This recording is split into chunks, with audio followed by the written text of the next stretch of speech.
Saya Kepala Desa Blangor Kulon, nama Susman. Di Desa Blangor Kulon, mayoritas mata pencarian penduduknya adalah petani. Tetapi kendala di lahan pertanian kami itu di musim tanam kedua, yaitu musim yang meragukan. Karena musim yang pertama otomatis padi, yang kedua meragukan, yang ketiga palawija. Kenapa meragukan? Kalau ditanami padi itu kering, kurang air. Kalau ditanami palawija terkadang hujannya banyak, maka akan kebanjiran. Maka untuk mengantisipasi permasalahan musim tanam kedua, itu saya punya ide membuat pompa air listrik. Karena kemarin-kemarin sudah dicoba dengan pompa air berbahan bakar minyak, tetapi itu biaya operasionalnya terlalu tinggi. Dengan bahan bakar listrik yang akan kami kembangkan, itu akan menekan biaya operasional sampai 50%. Itu secara hitungan matematikanya seperti itu.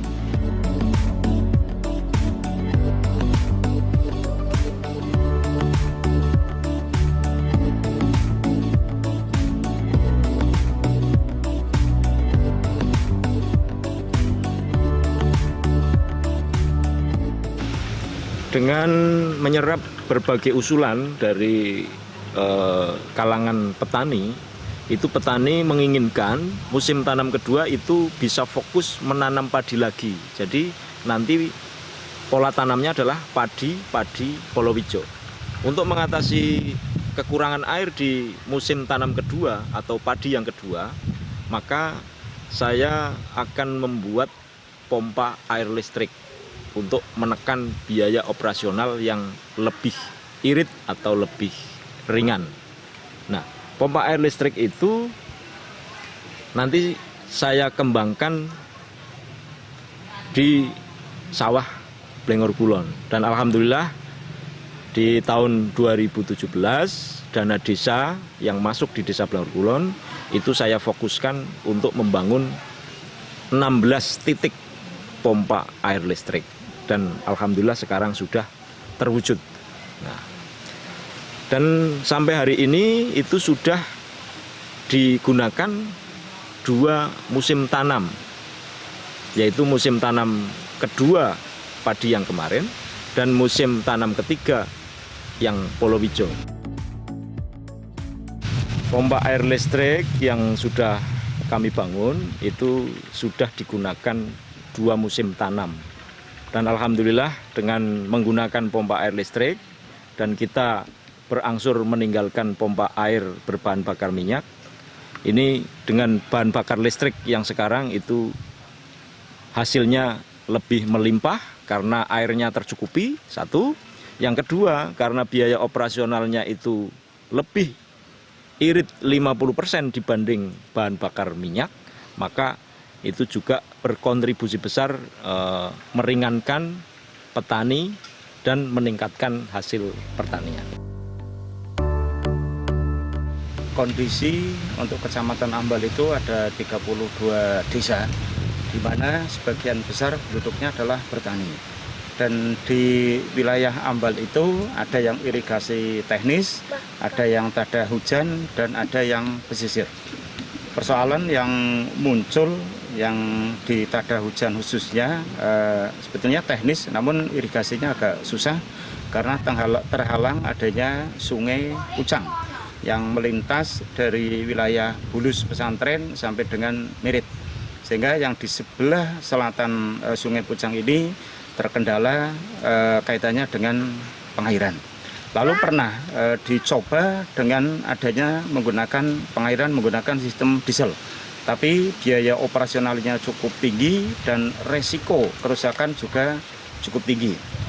Dengan adanya ide yang baru itu di wilayah Kecamatan Ambal, khususnya di Blangor Kulon ini sudah dimulai dengan program irigasi menggunakan sistem yaitu diesel tapi menggunakan listrik. Dengan menggunakan listrik ini diharapkan, karena sementara ini kami pernah melaksanakan tugas mulai tahun 97 adalah terjadi yang sering terjadi hanya panen 1 kali padi, lalu kalau yang MT2 kadang panen dan yang sering adalah tidak panen padi. Lah baru nanti yang MT3-nya atau IP300 palawija ini menjadi satu persoalan yang cukup lama terjadi di wilayah khususnya yang ada di sebelah selatan Sungai Pucang, mulai dari Gondang Legi sampai dengan Blengor Wetan. Karena inovasi ini adalah sudah dimunculkan dari Blengor Kulon ini, diharapkan dan ini sudah terbukti pertanian ini bisa padi, palawija, sehingga IP300 ini bisa terlaksana di Blengor Kulon. Bahkan di tahun ini sudah dimulai untuk Desa Blengor Wetan, ini sudah mulai menganggarkan yaitu irigasi dengan menggunakan diesel bertenaga listrik. Yang ini menjadi satu inovasi di Kecamatan Ambal, akan kita coba kita kembangkan untuk mulai dari Gondang Legi nanti sampai dengan Blengor Wetan, sehingga permasalahan air yang menjadi persoalan ini nanti ke depan akan lebih baik, dan endingnya yang terakhir adalah untuk ketahanan pangan khususnya padi ini nanti tidak jadi persoalan.